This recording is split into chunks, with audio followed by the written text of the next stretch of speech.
조금 전 오후 2시부터 김건희 여사 명품 가방 수수 의혹 사건 관련 수사심의위원회가 열리고 있습니다.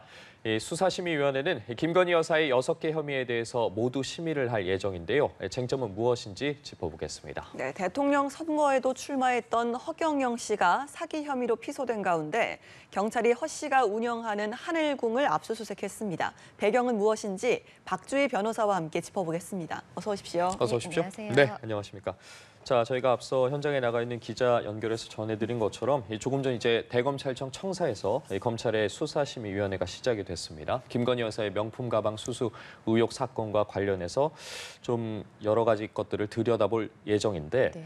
검찰 수사심의위원회가 어떤 경우에 열리게 되는 겁니까? 네, 일단 검찰 수사심의위원회가 이 도입된 배경에 대해서 좀 먼저 말씀을 드려야 될 것 같은데요. 검찰의 기소권 독점에 대해서 이제 계속적으로 비판이 나오면서 이 검찰의 수사와 기소에 대해서 외부의 심사를 받겠다는 취지로 2018년에 도입된 제도입니다. 이 심의위원회에서는 주로 진행되고 있는 이 수사를 계속해야 되는지 아니면 이 해당 사건에 대해서 기소를 해야 되는지 불기소를 해야 되는지 이런 부분에 대해서도 판단을 하고요. 또 기소나 불기소 처분이 된 검찰의 이 수사가 적정했는지 이런 부분도 다투게 되는데요. 이번 사건 같은 경우는 김건희 여사에 대해서 무혐의로 결정을 했던 이 수사팀의 결정이 옳았는지 적정했는지 이 부분을 다시 들여다볼 예정입니다. 예. 그런데 이런 검찰 수사심의위원회는요, 이제 사건 관계인, 그러니까 뭐 고소인이나 피해자나 피해자들이 소지 신청을 할 수도 있고요. 또 검찰총장의 직권으로도 할 수 있는데요. 이번 사건 같은 경우는 이원석 검찰총장이 이 김건희 여사와 둘러싼 이 소모적인 논쟁을 좀 매듭짓자라는 취지로 이번엔 직권으로 이 회부 결정을 했습니다. 네, 검찰 수사에 대한 국민의 신뢰를 제고하는 게 주요 목적이기 때문에 심의 과정에 대한 객관성이나 공정성을 확보하는 게 무엇보다 중요할 텐데요. 그렇다면 누가 심의를 하게 되는 걸까요? 네, 일단 이 150명에서 300명 정도의 위원회 풀이 구성이 되어 있습니다. 현재 대검 심의위원회는 이제 약 250명 정도의 이제 위원이 위촉된 것으로 알고 있는데요. 사법제도에 대해서 뭐 이해가 높고 또 학식이나 경험을 가진 사회 각계의 전문가, 뭐 예를 들면 법조계, 뭐 학계, 언론계, 뭐 시민단체에 있는 이 다양한 분야의 인물들로 이제 위원으로 위촉을 합니다. 네. 그런데 위원회가 열릴 때 이렇게 많은 위원들이 모두 참석은 할 수가 없잖아요. 그러니까 이렇게 해당 사안이 있으면은 이제 15명을 무작위로 추첨을 합니다. 그래서 15명이 이제 무작위로 추첨이 되어서 이제 이 소집이 되게 되고요. 그래서 이렇게 소집된 위원들이 모여서 이 현안에 대해서 계속 수사를 할지 아니면 이번 사안처럼 이 기소를 해야 될지 불기소를 해야 될지 이런 부분에 대해서 논의를 해서 결정을 하게 됩니다. 예, 그렇군요. 지금 열리고 있는 수사심의위원회에서 이제 직접 수사를 진행했던 수사팀 그리고 김건희 여사 측의 이제 변호인이 각각 입장을 발표를 한 뒤에 이제 질의응답이 이어지는 걸로 알려졌는데 사건 관계인인 최재형 목사 같은 경우에는 참석하지 않는 것으로 전해졌습니다. 앞서 뭐 최재형 목사가 자신도 좀 이야기할 부분이 있다고 하기도 하지 않았습니까? 네, 이 부분 같은 경우는 약간 이 운영 규칙 때문입니다. 검찰 수사심의위원회 운영 규칙에 따르면요, 이 심의위원회 소집 자체는 뭐 고발인이나 고소인 같은 사건 관계인도 할 수 있지만요, 심의위원회에 출석해서 의견 진술을 할 수 있는 사람은 정해져 있습니다. 예를 들면 주임 검사 그리고 이 피의자 그리고 신청인 이렇게 할 수가 있는데요. 아까 말씀드린 것처럼 이번 이 수사심의위원회의 소집은 이 이원석 검찰총장이 직권 회부를 했기 때문에 이 지금 최재형 목사 같은 경우는 사건 관계인이라고 하더라도 이번 사안에 대해서는 출석을 해서 의견 진술을 할 수 있는 것은 이 운영 규칙에 따르면 할 수가 없습니다. 예.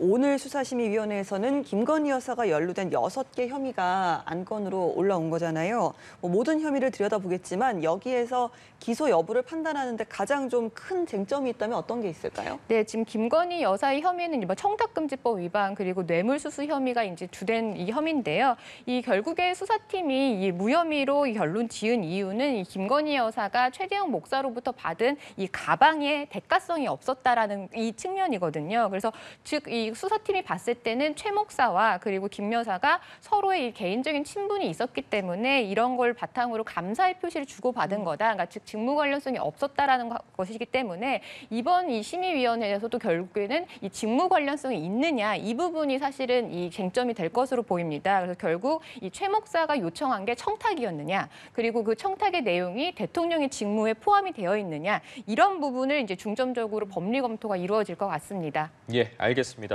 저 이번엔 주제를 좀 바꿔보겠습니다. 허경영 씨가 사기 혐의로 피소가 됐는데 경찰이 어제 허 씨가 이제 운영하고 있는 종교 시설을 압수수색했습니다. 어떤 혐의를 지금 허 씨가 받고 있는 겁니까? 네, 어제 굉장히 대규모 압수수색이 이루어졌는데요. 수사관 23명이 투입이 되었고요. 장장 8시간 동안 이루어졌습니다. 이 혐의는요, 이 허경영 씨가 운영하는 이 종교시설 하늘궁에서 이 신도들에게 원가보다 터무니없는 식품을 비싸게 판매했다는 혐의입니다. 더 구체적으로 말씀을 드리면요, 허경영 씨가 판매한 식품은 먹으면 만병이 통치가 되고 사라지고 불로장생을 한다라는 불루유라는 우유였는데요. 예. 그런데 알려진 거에 따르면 이 불루유는 일반 우유에 이제 허경영 씨의 이 스티커를 붙여서 상온에 보관했다는 이 우유로 알려져 있습니다. 아하, 네. 예. 자, 그런데 어제 허경영 씨의 하늘궁을 압수수색하는데 8시간이 소요됐을 뿐만 아니라 말씀하신 것처럼 수사관이 23명이 투입된 굉장히 대대적인 압수수색이었습니다. 이유가 있다면 당장 불로유 때문만은 아니지 않겠습니까? 네, 일단 어제 수사관들은 이 하늘궁 압수수색을 하면서 이제 각종 회계 자료, 그리고 강의 자료, 그리고 판매하던 우유를 이제 확보를 했는데요.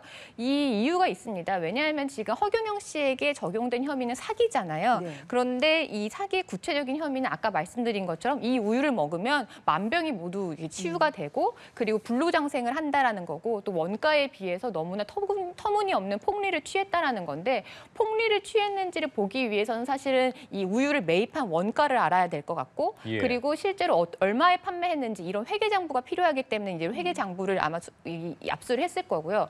또 하나는 이렇게 불로장생을 누릴 수 있다라고 했다라는 거는 허위 과장에 해당이 되는데 일종의 이제 사기에선 기망에 해당이 되는데 이런 부분을 만약에 구두로 했다라고 하면 사실 입증이 어려운 부분도 있어요. 그렇기 때문에 만약에 강의 자료나 이런 부분에 있어서 어떻게 홍보를 했는지 이런 부분도 들여다볼 수 있게 이런 자료도 이제 대규모로 압수수색을 한 것으로 보입니다. 예, 경찰이 이러한 압수품들을 통해서 사기 혐의를 입증해 나갈 텐데 수사하고 있는 부분이 또 있습니다. 이뿐만이 아니라 여성 신도들을 성추행했다는 고소의 건도 있고 하늘궁 토지 일부를 판다면서 이 돈을 받고 명의 이전을 해주지 않았다면서 고소를 당한 건도 있는데 다 별개로 그렇다면 수사가 이루어지는 겁니까? 네, 지난 7월에도 이 하늘궁에서 여성 신도들을 성추행했다는 혐의로 고소가 되어서 피의자 조사를 받았는데요. 그런데 그 외에도 말씀하신 것처럼 신도에게 부동산을 판다고 2억 원을 받고 명의 이전을 해주지 않아서 이제 고소된 건이 또 별개로 있습니다. 그런데 이번에 이제 사기 혐의에 대해서 압수수색을 벌인 팀은요, 경기 북부 경찰청 반부패 이 경제수사대인데요. 예. 그런데 성추행 혐의 같은 경우는 같은 경기 북부 경찰청이지만 여성 청소년 범죄수사대에서 하고 있습니다. 왜냐하면 이 범죄 종류에 따라서 각 수사팀이 다르거든요. 그래서 지금은 별개의 사건으로 다른 수사팀에서 수사를 하고 있지만 만약에 이제 수사가 종결이 되고 혐의가 있다라고 인정이 됐을 때는 검찰에서 한 번에 병합해서 기소를 해서 한 번에 재판이 이루어질 가능성도 굉장히 높습니다. 네. 허경영 씨는 이 같은 여러 고소 고발 건에 대해서 자신의 재산을 노리고 기획 고소다라며 혐의를 전면 부인하고 있지 않습니까? 앞서 허경영 씨 같은 경우는 선거 출마 과정에서 수백억 원대의 재산이 공개되기도 했었는데요. 경찰이 이번에 허 씨의 재산 내역 등을 들여다볼 가능성도 있겠습니까? 네, 충분히 있습니다. 이 허경영 씨 같은 경우는 이 여신도들이 성추행 혐의에 대해서도 역으로 이제 고소인들을 공갈죄로 고소를 하면서 네. 자신의 재산을 갈취하려고 했다라고 주장을 했고요. 이번에도 이제 압수수색을 당하면서도 자신의 재산을 노린 기획 고소다 이렇게 반발을 했는데요. 대체 어느 정도의 재산이길래 자신의 재산을 노린 거냐 이렇게 주장을 할 수가 있는데 이 지난 3월 총선 때 이 허경영 씨가 공개한 재산을 보면 무려 481억 원이었습니다. 그렇죠. 네, 비례 후보 중에 제일 부자였는데요. 아마 이번에 이제 회계 자료를 분석을 하다 보면 어떻게 이렇게 막대한 재산을 축적을 했는지 들여다볼 수 있을 것 같습니다. 예를 들면 이 신도들에게 어느 정도의 후원금을 매달 받는지 아니면 이 허경영 씨가 운영하는 이런 단체에서 어떠한 이 수익 구조를 갖고 있는지 이런 부분까지도 회계 자료 분석을 통해서 파악할 수 있을 것으로 예상이 됩니다. 예, 경찰의 수사 결과 등은 좀 지켜봐야 할 것 같습니다. 저희는 다음 소식 짚어보도록 하겠습니다. 지난해 상당히 큰 논란이 있었던 부분입니다. 서울 강남의 대치동 학원가를 말 그대로 충격에 빠뜨린 사건인데 학생들에게 마약 유통을 마약 유통을 한 일인데 이 불특정 다수의 학생들에게 집중력 강화 음료라고 속인 뒤에 이를 마시게 한 일당들에게 중형이 선고가 됐습니다.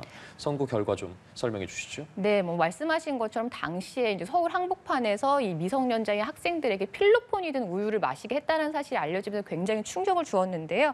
그런데 지난달 1일 대법원에서는 이 마약 음료수를 제조 공급한 일당들에게 중형을 확정을 했습니다.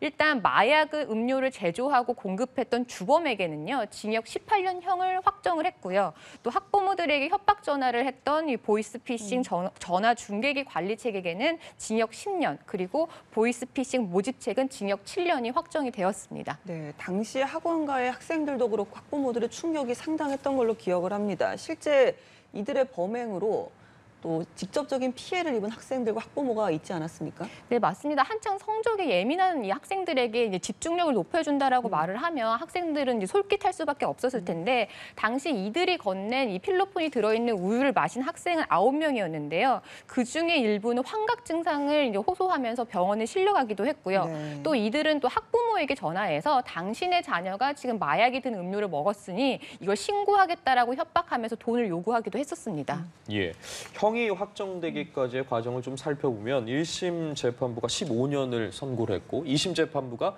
18년 더 올라갔습니다, 형이. 특히 주범의 형이 가중이 됐는데 가중된 이유가 따로 있습니까? 네, 뭐 종종 1심의 형보다 2심의 형이 가중되는 경우는 있지만 사실은 그 확률이 높지는 않거든요. 예. 이렇게 된 이유는 2심 재판부 같은 경우는 일단 이 범죄가 미성년자를 대상으로 했다는 부분을 크게 꼬집었습니다. 왜냐하면 아직 이제 자라나고 있는 청소년들에게 이 무고한 청소년들에게 이렇게 악질적인 범죄를 저질렀다는 부분에서 반인륜적인 행위를 했다라고 지탄을 했고요. 또 하나는 이 다수의 피해자를 양산을 했다는 겁니다. 아까도 잠깐 말씀드렸지만 이 음료를 받아 마신 학생이 벌써 9명이고 예. 또 협박 전화를 받았던 이 피해자 부모가 13명입니다. 그래서 이 피해자가 대규모인 것도 굉장히 중요하다라고 봤고요. 또 하나는 사실은 더 큰 피해자가 나올 수 있었다라는 부분도 재판부가 좀 유심히 본 것 같습니다. 왜냐하면 이 강남 한복판에서 학생들을 잡고 무작위로 음료를 건넸기 때문에 이게 사실은 더 큰 피해 그리고 더 많은 피해자를 양산할 수 있었기 때문에 이런 부분에 대해서 굉장히 엄벌을 하겠다라는 의지를 보인 것 같습니다. 예. 자, 이번 대법원의 판단은 향후 마약 사건, 다른 마약 사건 재판에도 영향을 미칠 거라고 보시는지요? 일단 미성년자에게 마약을 유통하거나 투약을 했을 때는 사실 법정형으로 따지면 무기징역까지 선고될 수 있도록 네. 되어 있어서 법정형 자체가 원래 높기도 합니다. 하지만 그것과 별개로 우리나라에서 이 마약 범죄에 대한 법원의 판결이 너무 미온적인 거 아니냐라는 비판이 사실 계속 나오고 있었거든요. 근데 사실은 마약 범죄는 어느 범죄에 비해서 재범의 우려도 굉장히 높고 예. 단순히 혼자로 끝나는 게 아니라 다른 사람에게 뭐 중독을 시킬 수 있다는 사회적인 굉장히 해악이 높은 범죄라서 엄벌을 취해야 되기 때문에 근데 그 이전에는 뭐 초범인 경우에는 집행유예로 끝나는 경우도 굉장히 많았는데 이번 사건으로 말미암아서 이제 마약 범죄 우리 사회의 마약 근절에 대한 이 법원의 좀 의지가 보인 것 같아서 앞으로도 좀 엄벌에 처해지는 이런 판결이 나왔으면 좋겠습니다. 예, 다시는 일어나지 않아야 할 일인데 오늘 각종 사건들 박주희 변호사와 함께 짚어봤습니다. 말씀 고맙습니다.